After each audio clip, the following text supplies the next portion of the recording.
Gabriel Metcalf loves cities. He loves the diversity of people, and the organic ways they can find others like them, while at the same time, being constantly exposed to those who aren't. He loves walking or hopping on a bike to get where he needs to go.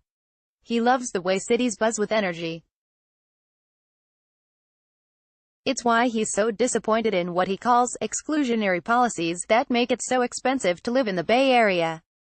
As president and CEO of SPUR, the region's preeminent urban planning think tank, Metcalf, a San Francisco condo owner, has been at the forefront of advocating for smarter housing and transportation policies. He was a co-founder of City CarShare, one of the first car-sharing organizations in North America, and a founding member of the San Francisco Housing Action Coalition, a nonprofit that advocates for more housing at all levels of affordability. He's stepping down from SPUR after more than 20 years, including 13 as its president and CEO, to take a new job at the Committee for Sydney, another urban planning think tank. This news organization spoke with Metcalf about the ways in which the Bay Area has changed over his tenure at SPUR, what challenges lie ahead and what opportunities await. The conversation has been edited for clarity and length. Q. How did you first become interested in cities and urban spaces? A. One starting place is the experience of moving around as a young person, living in Denver, living in suburbs, living in a college town, and viscerally feeling how much place matters. Boulder provided a really wonderful experience of small college town urbanism in the sense of a very walkable, compact place where you could get everywhere by bike. It has a very healthy public space culture, where people spend time on the street and in the parks. So, some of that interest in cities began as just a lived experience of the quality of life in different places. And, from early on, I knew I wanted to live in a bigger city and get into a bigger world than where I grew up. Q. How did you end up in San Francisco?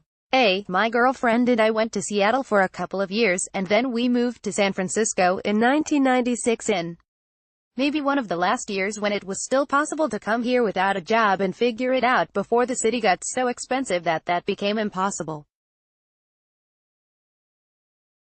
It was a dream to get to live in such a great city. There was so much happening, so many different kinds of people, and I really had the sense that it was a place where it was going to be possible to experiment politically, to do things that wouldn't be possible in other parts of the country. Q. What makes cities great places to live, in your mind? A. Cities are a vessel for holding human difference. That's what a city is. And that essential purpose of holding human difference becomes a platform for a lot of other really interesting things. Cities end up fostering creativity of all kinds because they bring so many different kinds of people together. That shows up in political movements, it shows up in artistic movements, and it shows up in economic innovation, as well. And, it also turns out cities are incredibly ecologically efficient. The city with the smallest carbon footprint per capita in the United States is New York. The essence of the ecological genius of cities is by concentrating people at high densities, we make it possible to get around by foot, by bike, or by transit. So, cities do a lot of different things for us. Q. How have the cities in the Bay Area changed in the past 2 decades you've been living here? A. Physically, it has not changed very much. And I think that's de facto been the choice we've made.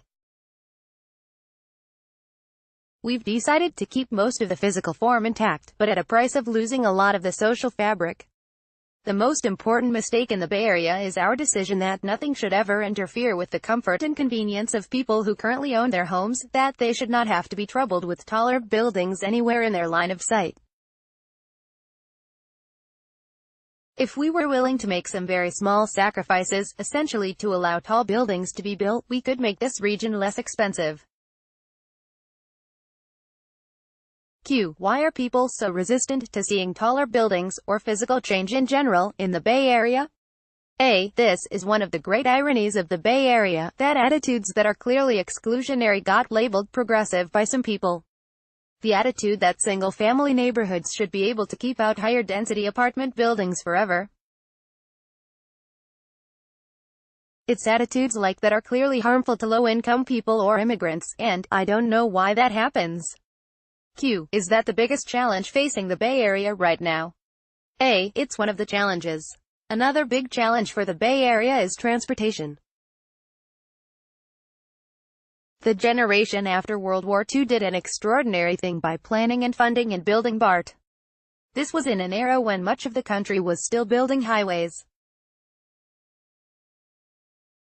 The Bay Area looked so ahead of the game in the mid-70s when BART opened, but since then, we've really rested on our laurels and have not kept up. We've skipped 2 generations of expanding our transit system, and so today we live with that legacy of underinvesting in regional transit.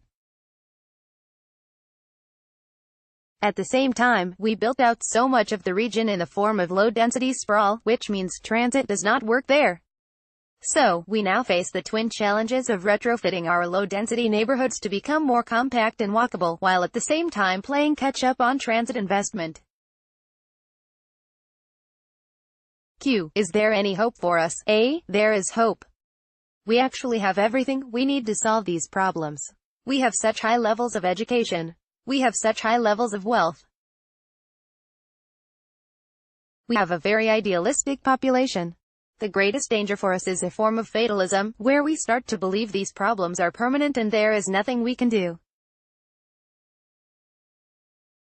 That is simply not true. We have the ability to solve them. But we need to come together as a region to change course on housing and transportation. Gabriel Metcalf, age 48, position, CEO of SPUR Education, Antioch College, Institute for Social Ecology, Department of City and Regional Planning, UC.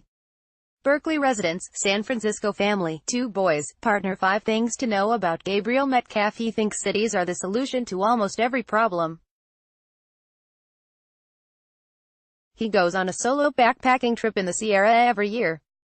He was one of the founders of City Carshare, one of the first car-sharing organizations in North America.